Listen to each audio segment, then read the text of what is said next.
I'm very happy to welcome you all to this ONS quarterly series talk by Joe Cribb. You all know that he's currently serving as the Deputy Secretary General of the ONS. He's also been president of the Royal Numismatic Society, and he is the winner of many, many honors. I'd say the most important being the Nelson Wright Medal of the Numismatic Society of India, the Medal of the Royal Numismatic Society, the Derek Allen Prize for Numismatics by the British Academy, and he's the recipient of an honorary doctorate from Hebei Normal University, where he is now an adjunct professor. You all know, of course, that he was previously professionally in his career. He was at the British Museum, and he served for the last many years as keeper of coins, which is the head of the Department of Coins and Medals. I'm very pleased to be talking to fellow members of the Society and also anybody else who cares to tune into the ONS YouTube channel. My title today, Kidarite Coinage in Bactria, I would say is just part of my talk, because I'm going to look at other aspects of the Kidarite coinage and how the coinage informs us about Kidarite history. The Kidarites were Huns and came to prominence in Afghanistan and Pakistan in the 4th century AD. And I'm going to now sort of show you some of the coins to give you a flavour of what they have to tell us about the history. So the coins of the Kidarites in northern Afghanistan and in the neighbouring areas of southeastern Uzbekistan and Tajikistan were issued in succession to Kushano-Sasanian coins. They're dish-shaped gold coins, which in contemporary texts are referred to as dinars. And they showed king on one side making a sacrifice at an altar, and the altar is surmounted by a trident. And on the back is the image, always very badly done on Kidarite coins, of a god who stands with a bull and holds a trident. So the sacrifice is to this god. And on Kushano-Sasanian coins, he's called the exalted god, the high god. On earlier Kushan coins, he's called Weisho. And his cult seems to be to continue from the Kushan period into the Kushano-Sasanian period, and perhaps also into the Kidarite period, although it could just be a fixed design. The inscriptions on them are written in Bactrian. Bactrian is an Eastern Iranian language, but written using Greek letters. And as you can see from my feeble drawings and also from the pictures of the coin, that the script has wandered somewhat away from tidy epigraphic Greek, and the letters R, O, D, and A all become very similar, and without some sort of guesswork, one wouldn't be able to read what the inscriptions say. And also, the coins quite often leave letters out. In this example, there are 3 missing letters, and there are also 2 extra letters, which have caused great confusion. Kidarite coins also were issued in Pakistan, gold coins which look like Kushan coins, and silver coins which look a bit like Sasanian coins. They certainly have the same type of reverse. And on them, the name of Kidara can be read in Brahmi script, and also the title Kushan Shah, which means king of the Kushan. And the portrait types on the silver coins, quite different to the continuation of use of very badly done Kushan designs on the gold coin. And as the gods on the back are also a continuation, so our docs show from the Kushan coinage and a fire altar surmounted by a symbol of the fire, or a personification of the fire on Sasanian coins. There's also a coinage from Samarkand, which is in Uzbekistan, which also seems to refer to Kidara, with a Sogdian inscription which says Kidar, and this is a script that doesn't have vowels, so one can fill in the gaps to make it say Kidara. What do we know about the Kidarites from sources other than coins? The most well-known source is the Greek historian Priscus, who was writing about late Roman history, and Priscus describes the Kidarite Huns, what he calls them, Huns called Kidarites or Kidarite Huns, as being in conflict with the Sasanian Empire. So the Romans were in conflict with the western flank of the Sasanian Empire in Iran, and the Kidarite Huns on their eastern flank. And this description was during the reign of Yazdegerd II and Piruz, so in the 5th century. And the Priscus says that the Kidarites were being paid off by the Sasanians, but like Attila being paid off by the Romans in Eastern Europe. And the Sasanians refused to pay, and so the Kidarites attacked them. And there was toing and froing, and eventually the Sasanians managed to defeat the Kidarites and capture their city, which the Greek says is called Balam, but it's probably Balk. There's also some references in the Chinese histories, which are a little bit more obscure. They're talking about what's going on at the far end of the world from China, and they talk about a king called Ji Duolot, who is almost certainly Kidara, because that's how his name would have been, and those characters would have been pronounced in earlier times. And it says that his people were forced to go into Central Asia by another group of nomads, and they recorded that they ruled 5 kingdoms north of Gandhara. These reports are very fleeting, and we don't know exactly when they came from, but there is a report of a Kushan merchants visiting the Chinese court in the middle of the 5th century, and the Chinese call them Dayuezhi, and so when they're talking about the Dayuezhi at this period, it can only be the Kidarite Huns using that title. So this report is of people from the Kidarite kingdom coming to China. There's also a Chinese emissary was sent to the west, and it's possible that the report comes from him. So we have to guess as to how this information came.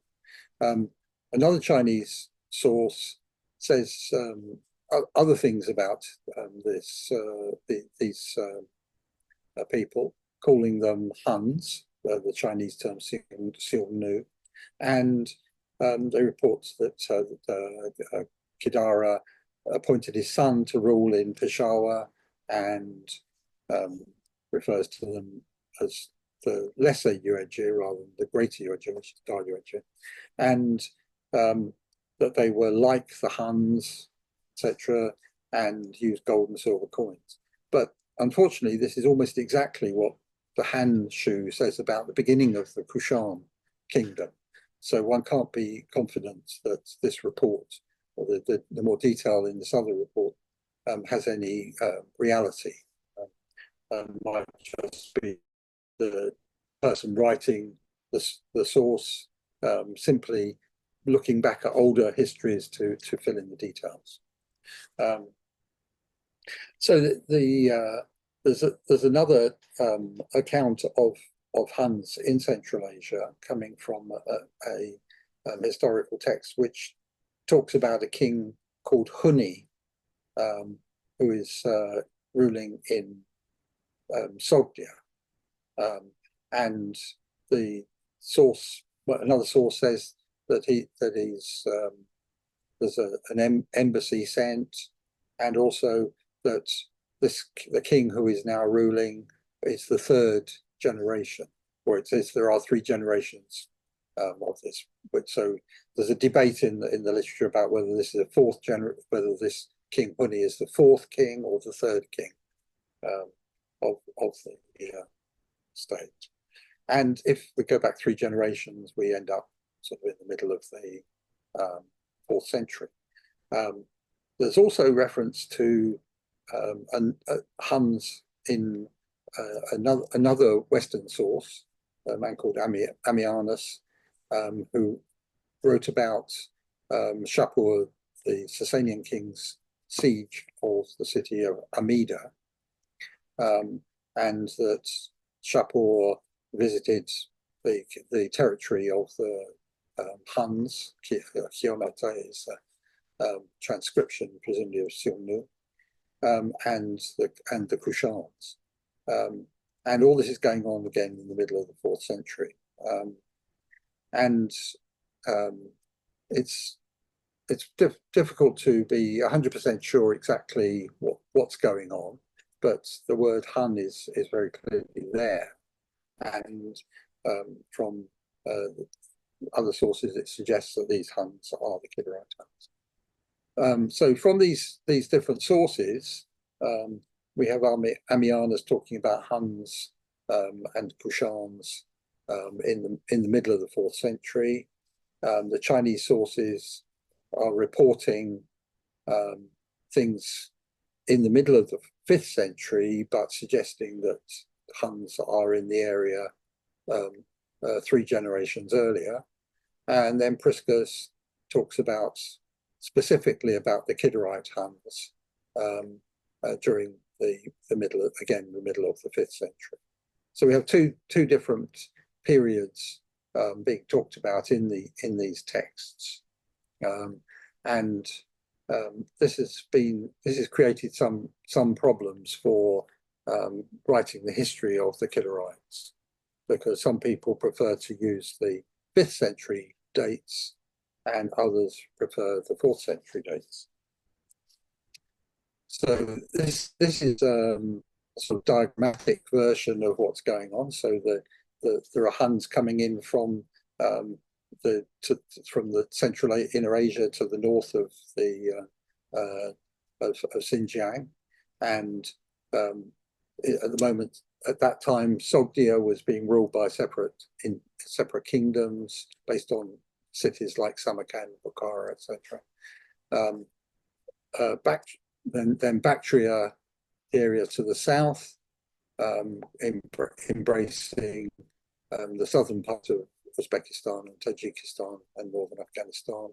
There's another entity south of the Hindu Kush in the Kabul Valley, and then that was separated by the Khyber Pass and the mountains there from Gandhara, and then the mountainous area of Kashmir.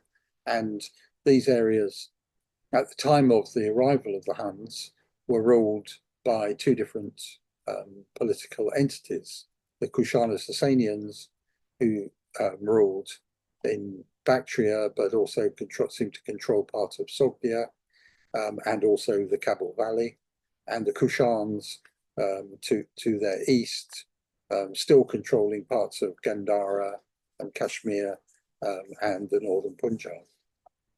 And when the Huns arrive, they seem to treat the last Kushano-Sasanian king as an overlord because they name him on their coins.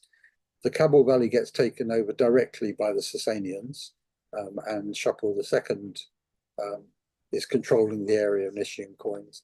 And the Kidarites also take over the former Kushan territory, controlling both Gandhara and Kashmir. It's not clear whether they penetrated into the Punjab, further into the Punjab. The coins issued in Gandhara with the name Kidara on them seem to have been in circulation for a very long time, because they become more and more degenerate in terms of the design, but also more and more debased, and one gets pieces that sort of completely distort the whole design and drop out parts of the inscriptions. And the name of Kidara also seems to have had some sort of power long after the Kidarite Huns were around. In the Punjab, there are coins which copy Kidara's coins and have the name of a different ruler on the back. Further into India, the same, but becoming more and more distant from the original.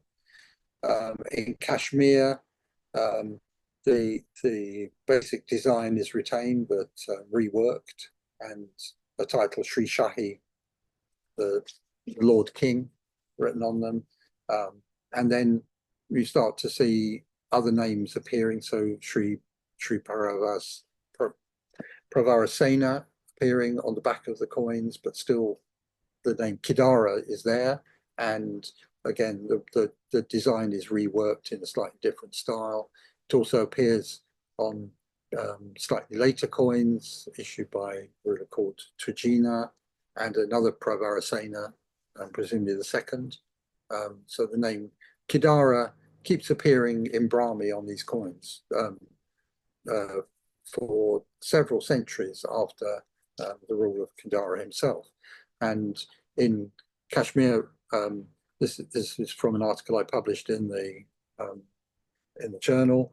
The name Kidara, written in Bactrian, appears on a coin which seems to be a Kashmir coin, and it also has the title Devaputra, written in Brahmi, beside a king who is difficult to identify, seems to have wings on his crown, and a version of the Kushan goddess, but now she's holding lotuses, as on the later coins in Kashmir.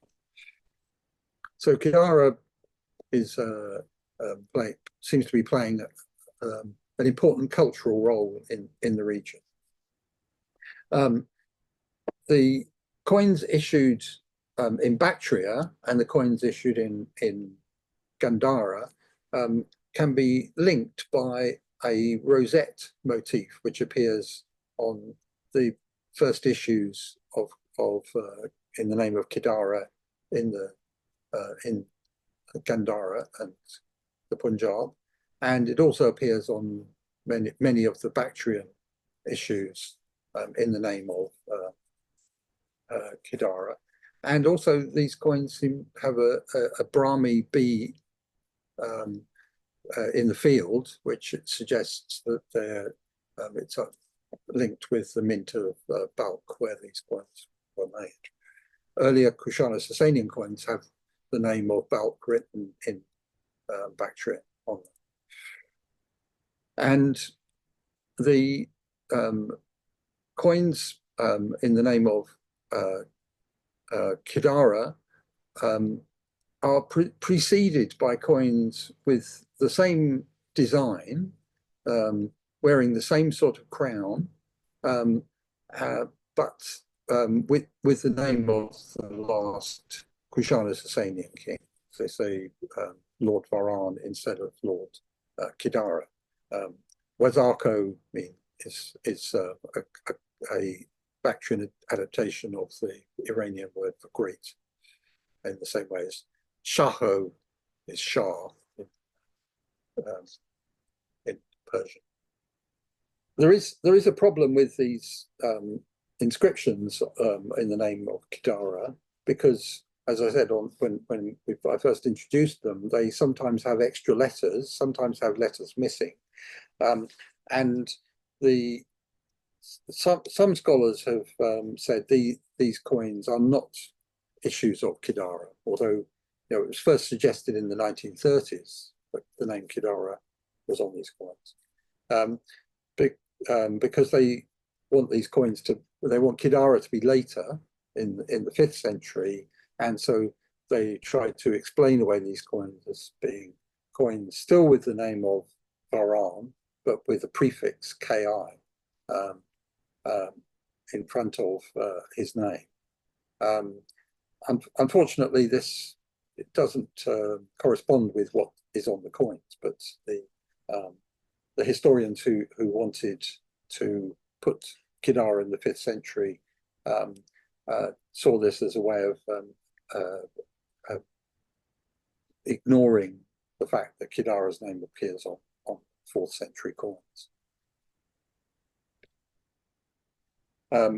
The coins issued in the name of Varan are as numerous as the coins with the name Kidara. And these are examples. They're sometimes very nicely done, sometimes not so nicely done. They're also copper coins with the same crown, suggesting that these copper coins are issued by Kidara. And the coins issued in the name of Varan have a life before Kidara. In Gandhara, there are, as well as silver coins, there are also copper coins with the same crown. The silver coins still have the name Varan on,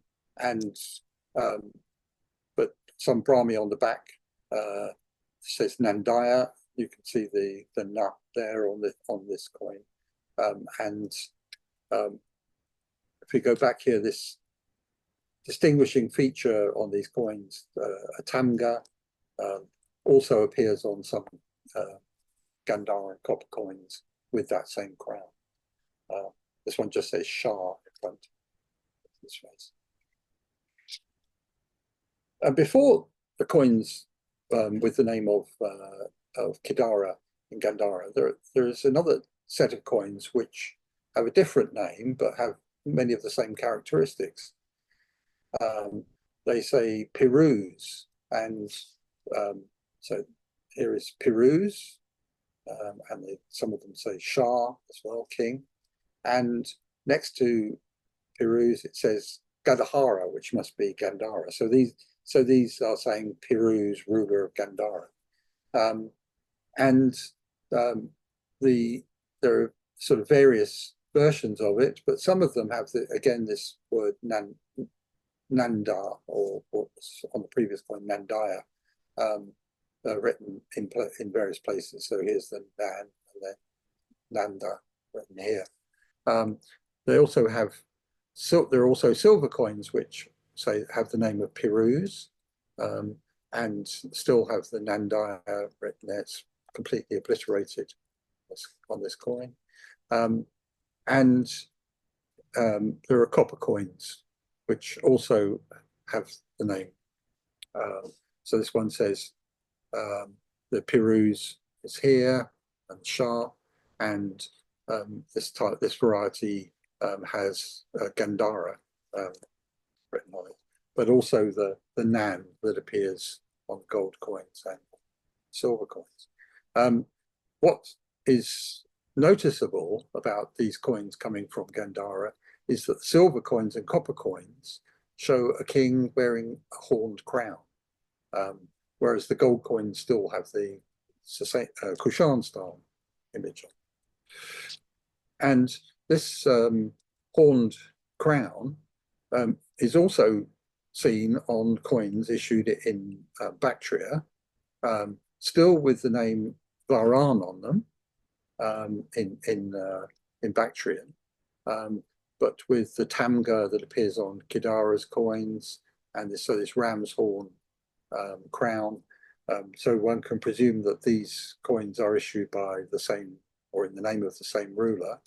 And there are copper coins in Bactria also with the same crown, but still naming Varan. And some of the Gandhara coins, have the name Varan on them, but the initial P for Pirus on the front. And before the Pirus coinage, there's coins with other names on, which seem to depart from the normality of Kushan coins. They have on some of them they say Gandhara, and on this one the name is on the coin is Yosada. This one says Kirada. So that was originally misread as Kidara, but now we can see that it's written as Kirada. And again, this word Nanda appears on some of them. And there's a unique and strange coin which has the figure wearing a completely different dress, which says Yosa, which is the first part of this name. And then there's another ruler who is called Hanuka, and instead of Gandhara it says Shaha, so king. And so these coins come before Pirus, who comes before Kidara, and the similarity of the name Kirada, and the inclusion of the word Gandhara links them with Pirus. So we have what look like Kidarite coins in Gandhara before 2 reigns before Kidara. So this is the coin, the last coin of the Kushans, in the name of a ruler called Kipunada. His name is written on the edge, and it has a subsidiary named Basata, and then Na. The Na survives onto the coins which say Yosa and Kirada. And the following coins introduce new inscriptions on the back, some of which say the Nanda. This one says Yosha, which could be this Yosa in a slightly different form. And after Kirada, Pirus, then Kidara himself. And Kidara replaces Gandhara with Kushan. So his status has increased from being ruler of just Gandhara to being ruler of former Kushan territory, which includes Bactria. Going back to Bactria, we have a similar sort of transition going on from the Kushano-Sasanians instead of the Kushans to the Kidarites. So the last Kushano-Sasanian ruler to rule both north and south of the Hindu Kush is Pirus. This is his gold coinage and his copper coinage. And he's succeeded by Varan, his gold and his copper coinage, but Varan doesn't issue any coins south of the Hindu Kush because Shapur II, Sasanian ruler, has taken over that territory. And after a brief issue with this symbol, which appears on all the Kushana-Sasanian coins, it's replaced by the Tamga, which seems to be associated with Kidarite Huns.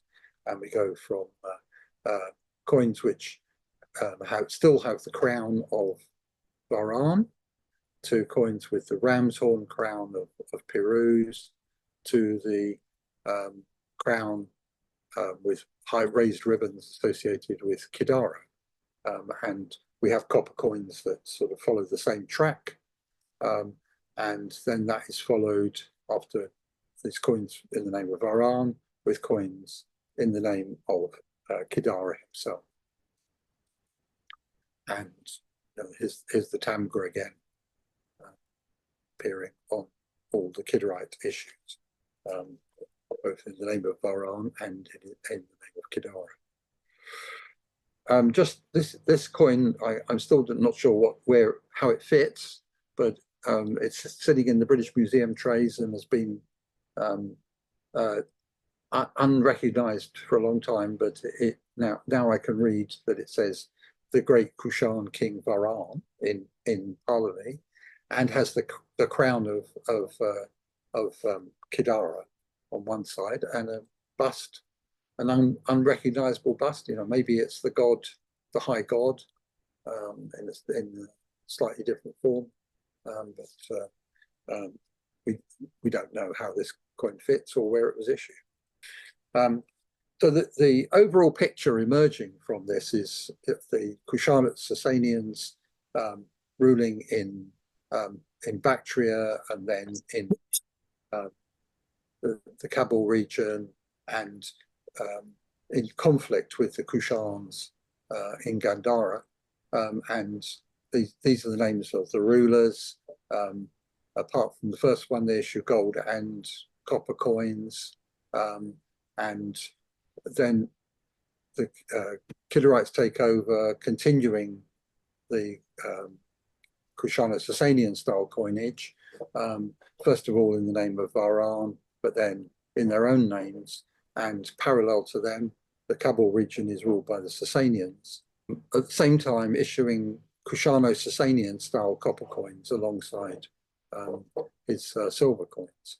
And we have our coins from Ardashir III and Shapur III issued in the same style as the Kabul issues of Shapur II.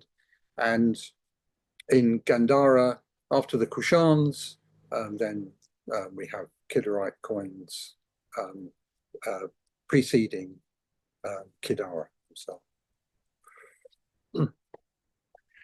A curious object, 3 of them were found in Swat and are now in the collection of Amana Rahman, and were published in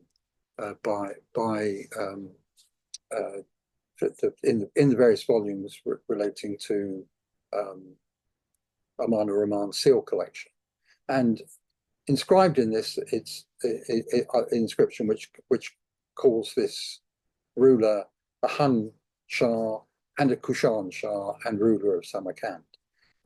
Unfortunately, his name is missing. There's an O just before there, which is presumably the end of his name. And he's wearing a crown with petals in 2 ranks, as on the coins issued by Kidara in the name of Varan, and on his first issue in his own name. So this ruler could well be Kidara, or it could be one of his successors wearing the same apparatus. Now I'm going to turn to some hoard evidence. That what I've been talking about so far has been sort of established through looking at designs, looking at changing gold quality, where the coins are found, etc. But in 1933, a hoard was found near Kabul, which gave us the first insight into Kidarite coinage. And the hoard contained 10 coins of Kidara and 326 coins of Shapur II, 23 coins of his successor Ardashir II, and 14 coins of Shapur III. And so from the closely dated Sasanian coins, it suggests that this hoard was deposited during the reign of Shapur III or shortly after, because his successors' coins are found in the area, but that's Varan IV, but are absent from the hoard. And the hoard contains one Kidarite coin, still with the crown of Varan, but with the Tamga, so presumably an issue in the early Kidarite period perhaps in the reign of Kirada. And then 10 coins where the name of Kidara is written on them. And then one coin which the person who published the hoard thought was the name Hormizd. But I can now show that the name written on the coin is not Hormizd, but Orolano. And here's a slightly clearer specimen. So the bargo is clear, and then the bargo is followed by an O, and then a circle which is a rho, and then an omega, and then an lambda, and then an O, and then Koshano, and then shall disappearing off the end of the inscription. The Orolano is a name attested in Bactrian documents, and seems to me to be read without any problem. The coin is distinguished from the coins of Kidara because the word Wazark, which went between the name and the title Kushan King, doesn't appear anymore. It disappears. And so when looking at these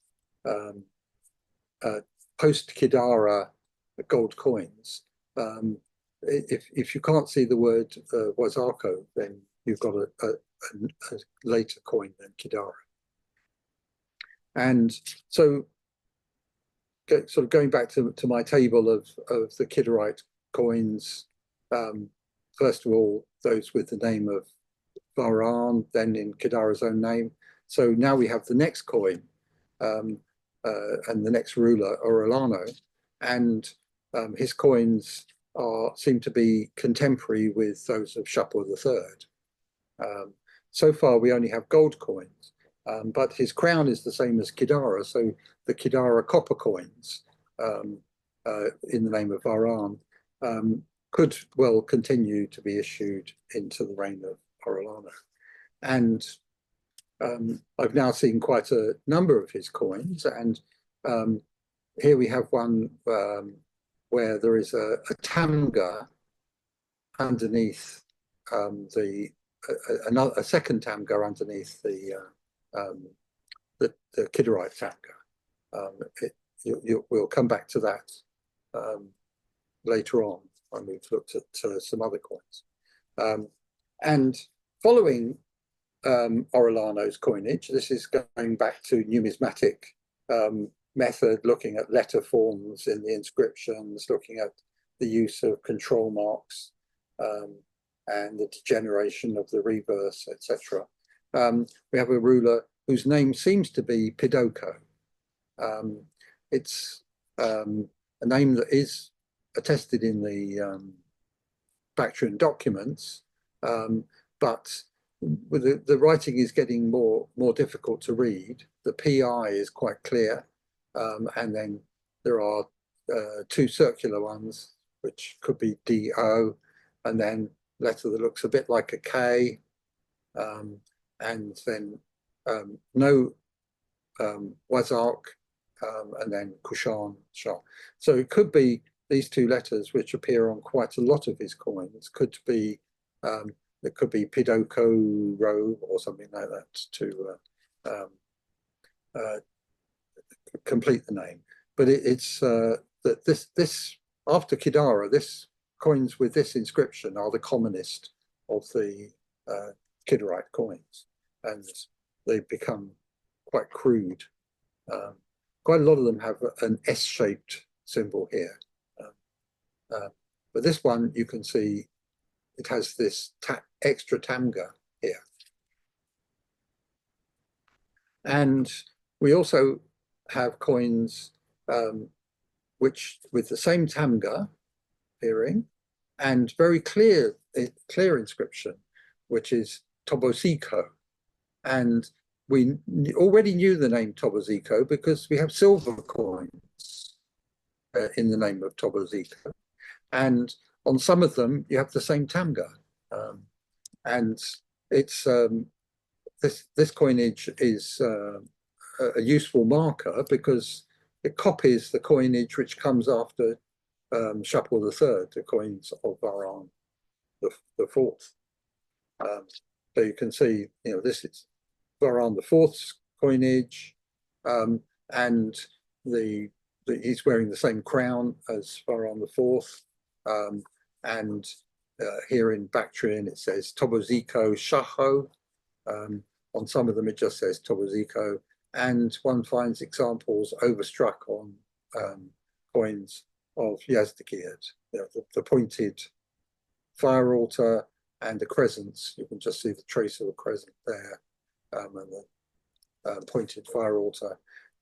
So this ruler Toboziko is coming in the early well, there's an error there. It should say 420, not 320. It comes in the early 5th century. So we have Orellano, Pidocco, and now Tobozino after Kidara. And in the Gandharan series, there's a series of coins. They have the name Buddha Mitra written on the back, but have the same winged crown as Toboziko. So this could be an issue of Toboziko in Gandhara. So now we have, I think I've now still, the psychology of typing. It should say 420 for Yazdegerd. So now we have the Kidarites. Kidarites using the name Varan, Kidara in his own name. Now we have 3 rulers after him. And we have a correspondence in date with Shapur III for Orellano, and a correspondence in date with Yazdegerd for Tobozino. And after the coins of Tobozino, there are 2 other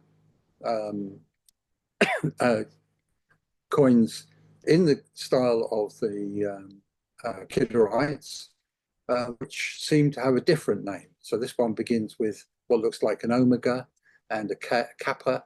So I think this could say Oculano, and then it gets even more degenerated, but on some examples it looks like it might say Osmano. And these are then followed by coins which look like Kidarite coins, but they replace the Kidarite Tamgar with what is a Sasanian design, which looks like a diadem with ribbons, and an inscription that names Pirus. The first issue looks just like a Kidarite coin in terms of the composition of the king, but the second issue gets rid of the trident, replaces it with his hand on his sword, and he's holding an arrow in his hand instead of putting an offering on a fire altar with a trident above it.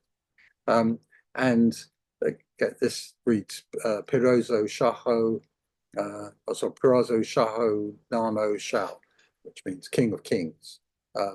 And it also has some additional inscription, which I've yet to read.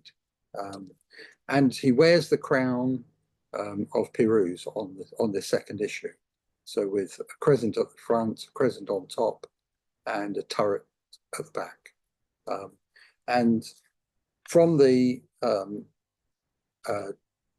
from Priscus and various other sources, we know that Pirus managed to capture Balk from the Kidarites in roughly 467.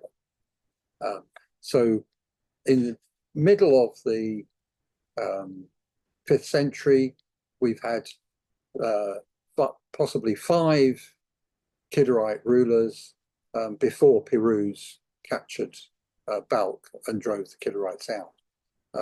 So dating the Kidarites in the 5th century is quite accurate, but it doesn't date Kidara. It dates Kidara back into the 4th century. So now we have a succession of Kidarites, and we have chronological markers placing end of the Kidarites in 467, roughly 467, and earlier rulers corresponding with 420 and 388. And we can then therefore presume that these earlier Kidarites are in the middle of the 4th century. And recently, I've been looking at 3 other hoards. None of them have a provenance, and they might represent parts of hoards. There's no way of knowing, but in the 1990s, I was shown a group of Kidarite coins, which I recorded, took photographs of them, weighed them, and had specific gravities done of them. And the hoard that Jerry Bacharach, much missed colleague, pointed out to me in the Cairo National Library. And then just recently, Loy, in 2 sales, sold 24 Kidarite coins. So again, it looks like another hoard parcel. And those hoard parcels seem to show what the typology and the inscriptions show is a gradual progression of the coinage. So Tepe Marijan finishing with coins of Orellano, and then the Loy group finishing with 1 coin of the early reign of Pidoko, Baldwin's hoard having all of Pidoko's phases of issue, and then the Cairo hoard only starting at the big end of Kidara's reign, and having a coin of Oculano, as well as mostly coins of Pidoko. Tommasino's coins are quite rare. I only know 4 so far. So I wasn't expecting to see any in the hoards. So these hoard parcels, together with the Tepe Marijan, seem to confirm the sequence suggested by the coin designs. One sort of interesting feature of the Tepe Marijan hoard, which was found in Kabul, is that it has coins of Kidara issued in bulk in the north, and it's coincides with the reign of Shapur III, and after Shapur III, the Sasanians seem to have not ruled in Kabul anymore. And in the material collected by Charles Masson in the British Museum, we have a large number of copper coins with the crown of Kidara, from issued in bulk, but found south of the Hindu Kush in Begram. And so it suggests that the hoards and the local finds from Begram suggest a Kidarite invasion of the Kabul area, and probably in the reign of Orellano. The end of Sasanian coinage in the Kabul area is marked by the recutting of some Sasanian dies with a new inscription, and it's written in Bactrian, and it says Alcono. There are 2 types known with this recutting. This is a coin of Shapur III, but most of the coins that are known are coins of Shapur II. Shapur II's coinage is vast in comparison with that of Shapur III. And the coins, some of them just have the inscription recut, some of them have an added tamga. Here we have one on sort of sitting above the ribbons of the king, the other one in the field before the king. You can see traces of the there's sort of little bits of the previous part of the inscription showing. And the tamga that appears on this one is the same tamga as appears on the coins of Pidoko and Tobozzino. And there are also copper coins which have the same tamga as well. And these coins all say Alcono.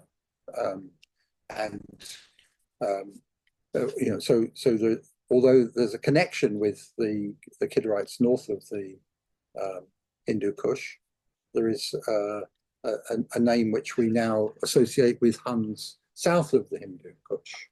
We call them Alcono Huns because of these inscriptions, but we don't know exactly who these Huns are. Are they the Kidarites, but with a different ruler and adopting different style of coinage, or are they a separate group of Huns? And this coinage, from being recut on Shapur and second and Shapur the third coins, develops its own imagery, a tall-headed bust.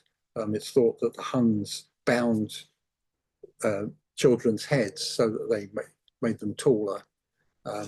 And it says Alcono there and Alcono there, but on this one, there's an added name, Kingila. And these coins seem to be coming from the Kabul area, but we also have coins which also say Kingila, found from Gandhara. Still looking like Sasanian coins, but with this elongated head bust. And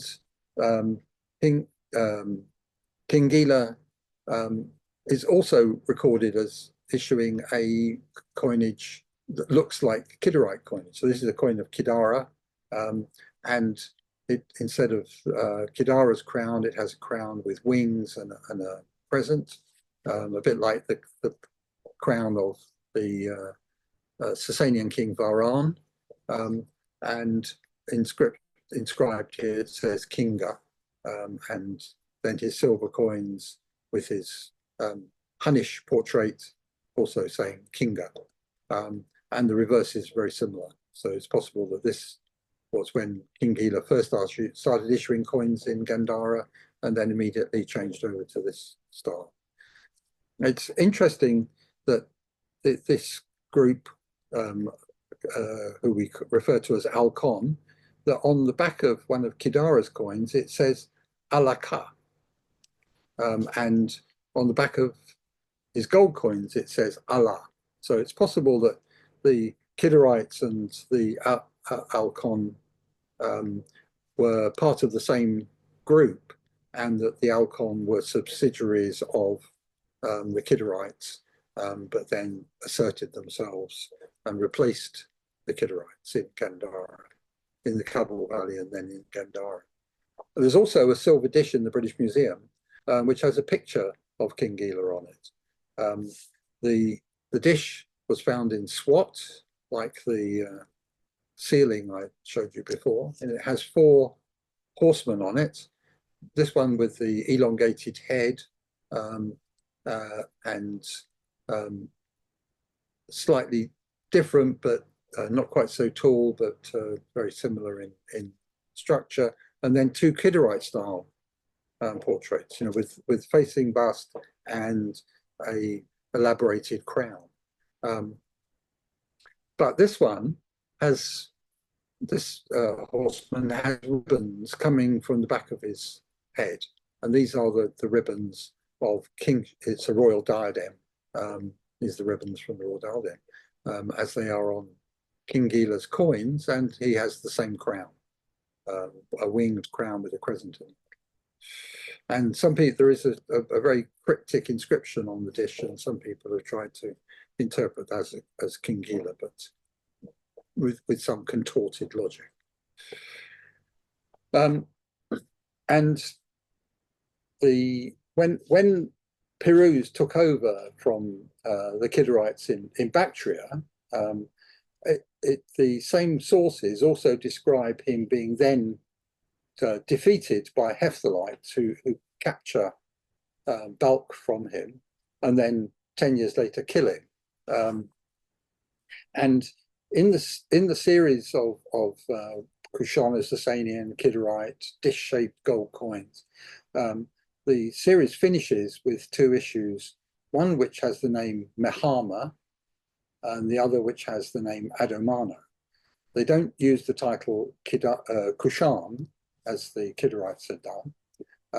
This one just calls him Shah, and this one calls him King of the East.